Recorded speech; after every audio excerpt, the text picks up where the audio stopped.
Hello everyone, welcome to another show. And in today's episode, we're going to talk a little bit about how you can go about optimizing your meta ad campaigns.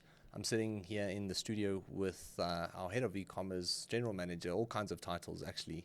Head of the agency, I don't know what you want to call your title these days. Gilbert Kumpakwe, welcome, my friend. Thank you for having me. It's good to be here. Yeah, I'm jack of all trades. That's Massive. very, very accurate. So, yeah, man, I think we want to talk a little bit about meta campaigns.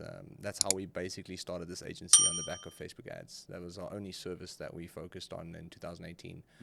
And we obviously do a lot of different things now these days. With that said, let's talk a little bit about meta ads. Trying to keep this as short and sweet as possible for everybody watching and listening. I know there's a lot of people out there who are wondering how they can go about optimizing their campaigns. Maybe we can highlight some of the mistakes that they might be making, how to overcome those mistakes, how to maybe avoid them if they haven't made them already, and then how to just maximize the efficacy and squeeze out as much juice as possible from meta. So let's just start with maybe some common mistakes that you've seen. Let's paint the picture of potentially someone who is already running ads and trying to get leads from a conversion side or online sales specifically. What do you see, having seen probably over 300 businesses now since 2018, what are some of the common mistakes that you see when it comes to the campaign level on Meta? And how can people go about fixing that? Yeah. All right. So on the meta side, I think I'm going to start off with two major things, and that is mistakes being made from a structural side of the campaigns setup and how things have been set up in the account. So the structure of everything. And the other second thing is the budget. Those are the two starting points of this conversation, and just kind of breaking down a little bit as to budget mistakes and structural mistakes that accounts make in terms of error. From a structural point of view, what I mean is when an account has too many audiences or ad sets with various audiences in each one of them, what tends to happen is that there is a greater chance of overlapping audiences in that account or in that campaign specifically. So you'll find that in one ad set, I've got two interests. In another ad set, I've got two other interests. In another ad set, I've got two other interests. And they may all be tied quite closely together. What ends up happening is that Facebook looks at the broader audience as opposed to just those individual ones. And when they're very closely related, those interests, it actually stifles the ability for the algorithm to be able to expand and go and find the audiences that you ideally want. So there tends to be the overlap of many different ad sets with similar interests, stifles the algorithm itself to be able to actually expand broadly enough or effectively enough because of overlap. So the overlap itself is what actually prevents the expansion of the algorithm to get really good at what it does. So what I'm hearing you say is that we kind of like restrict the algorithm in some way because we force it to focus on these 3 or 4 specific interests that we think is going to be ideal. But then at the same time, those interests are so closely related that they also overlap, and you might end up competing a little bit against yourself on the different ad set levels. Yes, Facebook refers to it as auction overlap. Okay. So that auction, you're competing with yourself, and then the effects are, for example, an increase in CPA, in your cost per acquisition, or reduced number of conversions actually happening. Those are the effects of what ends up happening when you do have too much of overlapping audiences, because you have multiple ad sets that are actually very similar to each other. And the ideal situation is to actually combine ad sets that are very similar as opposed to fragmenting them into individual ad sets. So is this in the case of someone doing ad set optimization or campaign optimization? Now it's called Advantage Plus, budget optimization, I suppose. Like, how does this, where does this fall in between those 2 or 3 different types of bidding strategies? Because most people just opt for Advantage Plus, I'm assuming. Now, with that said, they allow Facebook to spend the money where they think is going to be best. From what it sounds like, are you referring to specifically ad set optimized campaigns? Because that sounds like a very advanced tactic, and some people might be wondering, why is that even still relevant today? So maybe unpack a little bit of perspective around that, and we can dive into how does the audiences that you select on different ad set levels, how does that affect your Advantage Plus audience optimization or budget optimization strategy, which used to be called CBO, and how does that actually then affect your ad set optimization strategy if you're forcing Facebook to spend money on those specific ad sets? So a couple of things on your points. Let me start with the Advantage Plus campaigns that you're referring to now. The Advantage Plus campaigns, the difference with Advantage Plus campaigns and you having a campaign with ad sets is that in Advantage Plus campaigns, there literally isn't an ad set in the traditional sense, because what you've done is you've created a campaign, and within that campaign, Facebook is actually choosing for you who it's going to show your ads to, versus a campaign with an ad set where you are specifying specific interests. With an Advantage Plus, you don't specify anything. When I'm referring to ad sets overlapping, I'm referring to the traditional campaigns that one would set up, where they would actually manually input interest in watch, interest in BMW or whatever it is that you're going after. Yeah. So the setup of both are very different. Advantage Plus literally uses the technology that is Facebook to pretty much do the hard work for you, as they say. The campaigns with ad sets, those come specifically when you want to ensure or have a better understanding of how each interest is going to perform. So if you're just starting out and you're not 100% sure if you're going to be reaching the right target audience, naturally you're going to go and build out campaigns with interest. So interest in luxury watches because you sell luxury watches. Yeah. Interest in cologne because you sell colognes.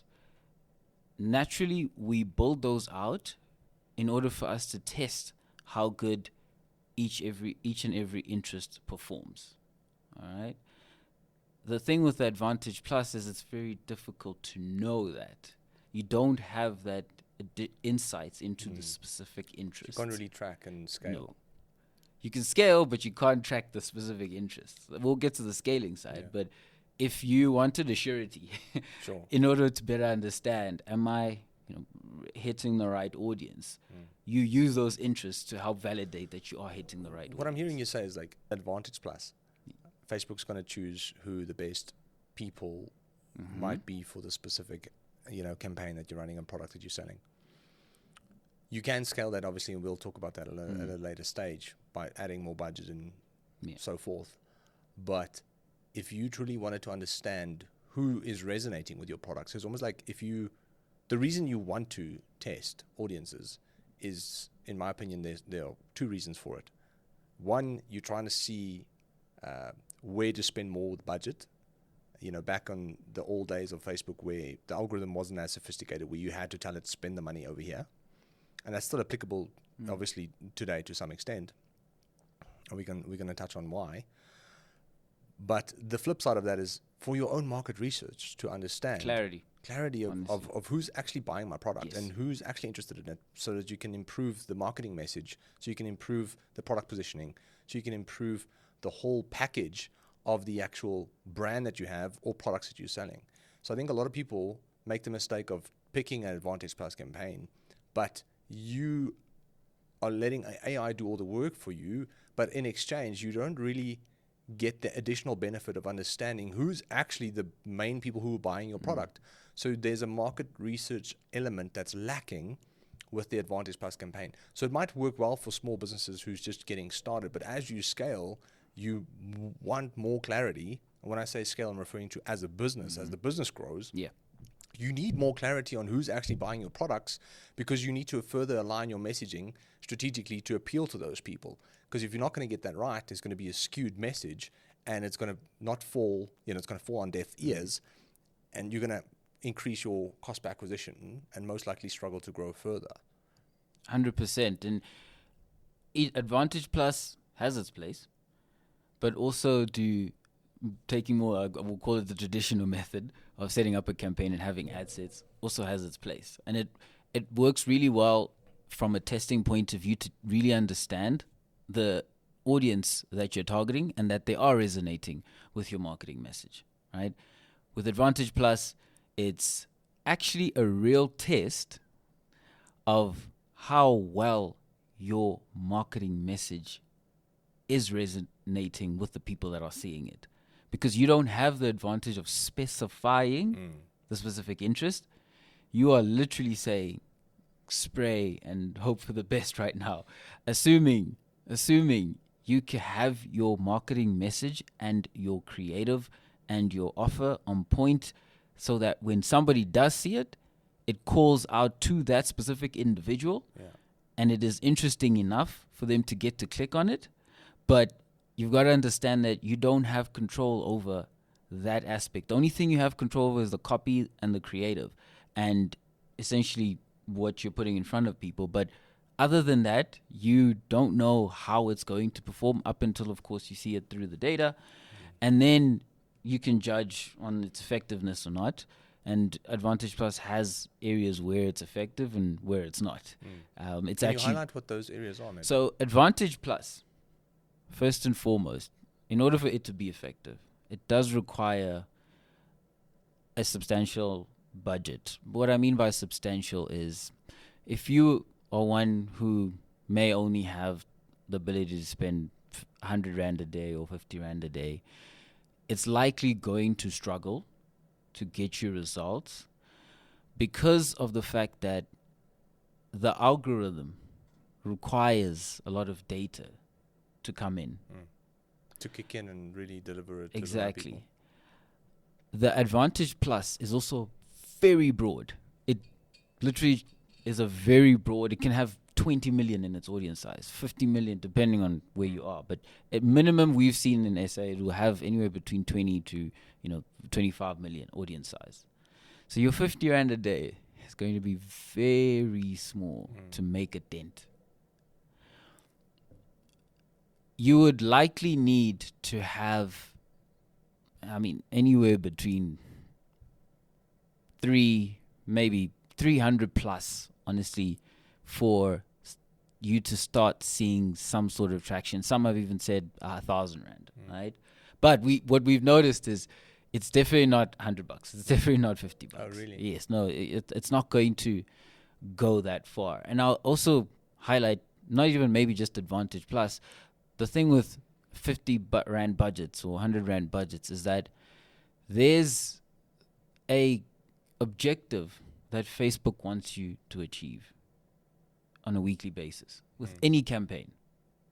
And that is that Facebook requires at least 50 conversions to happen on a weekly basis for that campaign that you've set up to do exceptionally well and to keep getting for the better. algorithm to keep learning and Absolutely. keep improving. So even if it is Advantage Plus or not, that budget at 50 Rand a day, if you only get one conversion for it, you're going to get one conversion a day. After 7 days, you're only going to get 7. So whether it's Advantage Plus or not, it's not going to scale any further. It's not going to get you any more results because the budget is limiting the algorithm. And the biggest issue with that is it goes into what is known as a learning phase, or stays in a learning phase, sorry. Every time you start a new campaign, it goes into a learning phase. But what you need to do is to get out of the learning phase as quickly as possible. Does the learning phase really make such a big issue in terms of results? Does it really make such a big difference? If you want increased results and more results, yes, it does. You won't be able to go from 4 leads or 4 conversions a day to 8 conversions a day if you're stuck in the learning phase. You have to get out of it as soon as possible, because that is the only way the algorithm can break free, so to speak, and actually be able to go out and fetch you better results at the end of the day. So the learning limited phase is a signal to tell you that something is inhibiting the growth of your campaign, and you need to do something about it. It could be the budget that's affecting your learning limited. It could be the audience overlap that's affecting your learning limited. Yes. How? So remember, overlapping audiences, right?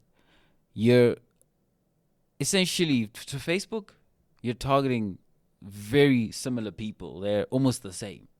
Okay. Now remember, with the issues with overlap is that you're competing against yourself. So by competing against yourself, it's like you're scoring own goals. If I can use that analogy. Yeah. You're scoring own goals. And it's not actually adding points to the scoreboard. Okay. So what ends up happening is that you find yourself in a situation where you'll find that the number of conversions slows down when there's auction overlap. Okay. But the moment you separate and you say have one campaign or combine the audiences, you'll find that it starts to increase the number of conversions, especially if you also increase the ad spend with it. That is when you start allowing Facebook to do what it needs to do to get you better results. Cool. Yeah. Okay, that makes sense. I think I don't want to say we've digressed a bit, because I think there was a lot of value in that. But tying it back to the 2 issues, the targeting, the overlapping of audiences, and then the budgets, how would you go about fixing that in order to improve your campaigns, if you are saying that those are the 2 most common issues that you see?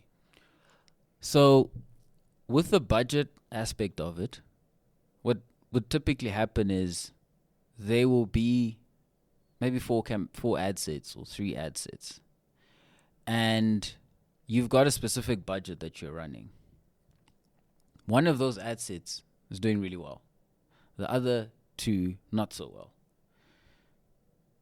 What should happen is that the 2 that are not performing, that budget that's going there should be going to the top performing one. But there is still the mistakes where people continue to leave them and they keep running. So there's an issue with budget splits and the budget's becoming too thin, as opposed to going specifically and dedicating it to the ad set that's actually performing.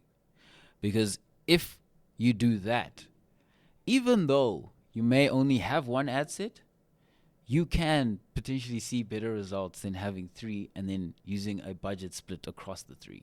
So it's important that the moment you're seeing traction happening on an ad set, to make a call on the other 2 or other 1 and decide to move budget as quickly as possible. You have to move budget as quickly as possible, because remember, there's a time frame. Yeah. It's around 7 days that Facebook wants you to get more frequent conversions. So it's important that you act swiftly enough in order to give budget to the ad set that's performing and basically add fuel to the fire so that it continues to generate results. Okay. And how would you go about fixing these audience overlaps? Like, what would your biggest piece of advice be for someone who is running campaigns right now and might be facing the issue of, I've got a bunch of different campaigns targeting different people? How would you go about fixing that? What would be your best way to go about it, and keep it as general as possible, trying to apply it to everyone? Yeah. So, first of all, if you do have multiple ad sets, what you need to look at is, out of all the ad sets that you have running, which of those ad sets are generating a return on ad spend that you are happy with. We can go into other conversations around which ad sets are actually profitable, to be honest. Yeah, That's exactly. really what you're looking for, is which ad sets are there that are profitable, or at least showing signs Yeah. that they're improving and getting to a return on investment that you actually want. You need to identify. So if you have 5, identify one of those. Okay? Because remember, your ad set likely has very similar audiences in them. What we want to do is remove and minimize as much as possible any sense of overlap. So you could do it this way. You could stop all your other ads and have that one key ad set that is performing run. And then begin to start incrementally adding budget to that ad set every 3 to 4 days. Or you could combine the other ad sets interests into the top performing one. And then is that not going to mess up the algorithm? so here's unfortunately the problem with that is it will cause some learning phase again. And if you do that, I mean, it's going to have to just go through, unfortunately, the process once again. Yeah. So have you seen there's that a contributes to disadvantage. getting better results if you combine the different interests? Yes, I've as well? seen if you combine. Unfortunately, it'll go through a learning phase. So it's like you have to take a step back to take 2 steps forward. Yeah. So it'll go through a learning phase again. But it has the ability to improve a lot better than if you had kept them separate ad sets. So that will happen, unfortunately, but it's just par for the course when it comes to making such changes to ad accounts. So either you keep your existing one and just stop the others, or you combine those other ad sets and put them into one. And then what would be the those instances where you want to put them together? Like, what scenario would you find yourself where you think that's a good call? I would look at 2 things. There's 2 things one should note, and I don't know how many of us accounts are being paid attention to when Facebook actually makes the recommendations. So Facebook will tell you that, hey, these ad sets are overlapping. You should combine them. Okay. So there are signals that Facebook gives. First of all, listen to those signals and look at that advice. That is solid advice. But it's not like Google where the yes. advice is completely terrible most of the time. No. So that advice, and just in terms of, because obviously it knows where there's overlap and ideally what you should also do, because they give you suggestions on what to do. However, in the other instance of when would you, combine interests, I would combine interests if I have data to confirm that interest A, B, and C are my top performing interests.